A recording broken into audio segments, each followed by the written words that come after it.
కండలు తిరిగిన టెక్నాలజీ కాస్త ఖరీదే గురు. పూర్తి వివరాలకు చదవండి రేపటి సాక్షి దినపత్రిక. విజయవాడ ప్రజలు 4 రోజులుగా వరద విలయంలో తీవ్ర అవస్థలు పడుతుంటే డిప్యూటీ సీఎం పవన్ కళ్యాణ్ ఇప్పటి వరకు అటువైపు వెళ్లలేదు. సహాయక చర్యలు సరిగ్గా అందక తీవ్ర అవస్థలు పడ్డ బెజవాడ ప్రజలు పవన్ కళ్యాణ్ రాకపోవడాన్ని ప్రశ్నిస్తున్నారు. ప్రతి చిన్న విషయానికి పెద్దగా స్పందించే పవన్ ఇప్పుడు ఇంత పెద్ద సంఘటన జరిగితే ఏమైపోయారంటూ నిలదీస్తున్నారు. అతి కీలకమైన శాఖలకు మంత్రి అయిన పవన్ ఏమయ్యారని అధికారులను, ప్రభుత్వ పెద్దలను అడుగుతున్నారు. ప్రజలు నిలదీస్తూ ఉండడంతో డిప్యూటీ సీఎం పవన్ కళ్యాణ్ స్పందించారు. వరద సహాయక చర్యల్లో అధికారులకు ఇబ్బంది కలిగించకూడదనే ఉద్దేశంతోనే తాను ముంపు ప్రాంతానికి వెళ్లలేదని సర్ది చెప్పే ప్రయత్నం చేశారు. అయితే ఎప్పటికప్పుడు సమీక్షలు చేస్తున్నట్టుగా తెలిపారు. 2-3 రోజుల్లో వరద పూర్తిగా తగ్గే అవకాశం ఉందన్నారు పవన్. అనుకున్నప్పుడు అందరూ ఏమన్నారంటే, మీరు వస్తే ఇది మాకు ఈ రిలీఫ్ ఆపరేషన్స్కి ఇబ్బంది అయిపోద్ది, మాకు దయచేసి మీరు ఈ రిలీఫ్ ఆపరేషన్కి అడ్డం అయిపోతారని చెప్పారు. సో వారి సూచన మేరకు నేను ఆగిపోవాల్సి వచ్చింది. ఇప్పుడు కూడా ఒకసారి వాళ్ళ నిర్ణయం తీసుకొని వాళ్ళు టేక్ ఎక్కాలి. వెళ్తే అది సహాయపడాలి, కానీ మళ్ళీ ఇంకొక కేయాటిక్ మీకు తెలుసు కదా, అందుకని దాన్ని దృష్టిలో పెట్టుకుని కొంచెం చట్టపాయిస్తున్నాను అంతే విషయం.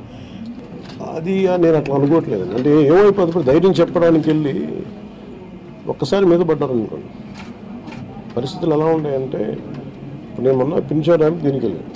నేను వెళ్ళి సహాయ కార్యక్రమం అంటే నేను ఒక ప్రత్యేకమైన పరిస్థితిలో ఉన్నాను, అది నేను అర్థం చేసుకోవాలి. ఇప్పుడు నేను వెళ్ళి కూర్చుంటే వెళ్ళిపోవద్దని, రెస్క్యూ ఆపరేషన్స్కి ఇబ్బంది కలగకూడదన్నది ఒకటే నన్ను, ఆ సూచన ఒకటి నన్ను ఆపినాను, అంతమించి వేరే అవ్వలేదు. ఒకప్పుడు విజయవాడ అనగానే ప్రకాశం బ్యారేజీ అందాలు, కనకదుర్గమ్మ ఆలయ దృశ్యాలు కళ్ల ముందు కదలాడేవి. కానీ బుడమేరు సృష్టించిన విధ్వంసం, కృష్ణమ్మ మిగిల్చిన కన్నీళ్లతో విజయవాడలో ఏ మూలలో చూసినా వరద నీరే కనిపిస్తోంది. కనుచూపు మేరలో కనిపిస్తున్న వరద దృశ్యాలే కలిచివేస్తున్నాయి. ఫ్లైఓవర్లు మినహా కనీసం రోడ్లు కనిపించడం లేదు. డిప్యూటీ సీఎం పవన్ కళ్యాణ్పై భగ్గుమన్నారు జడ శ్రవణ్.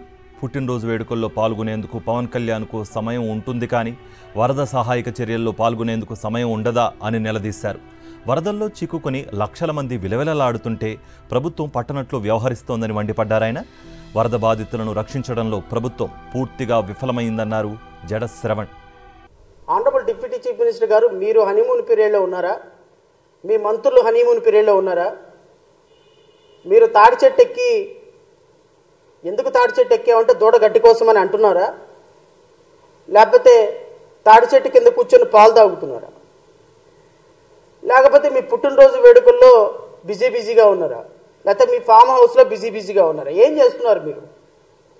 కృష్ణానదికి వరద వచ్చి 3.5 లక్షల మంది అన్నవరం రామచంద్రాన్ని బిక్కుమంటూ బతుకుతుంటే, మీరు మాత్రం పూలదండలు వేయించుకొని కనీసం వరద వచ్చినటువంటి ప్రాంతాలని వాళ్ళ దగ్గరకు వచ్చి కొద్దిగా వాళ్ళని పరామర్శించకుండా, కేంద్ర ప్రభుత్వంతో మాట్లాడి వాళ్ళకి సహకారం అందించకుండా, అమిత్ షా గారితోనో, లేకపోతే ప్రధానమంత్రి గారితోనో, లేకపోతే ఆర్థిక మంత్రి గారితోనో, లేకపోతే డిఫెన్స్ మినిస్టర్తోనో మాట్లాడి కొంచెం ఇక్కడ సహాయ చర్యలకి హెలికాప్టర్లో లేకపోతే ఇంకోటో కేంద్ర ప్రభుత్వ సహకారం కోరకుండా, రాష్ట్రంలో ఉప ముఖ్యమంత్రి హోదాలో ఉండి మీరు ఉప ముఖ్యమంత్రి హోదాలో అధికారుల్ని సమన్వయపరచకుండా, కలెక్టర్ని సమన్వయపరచకుండా, ఫారెస్ట్ మినిస్ట్రీ ఎవరండి?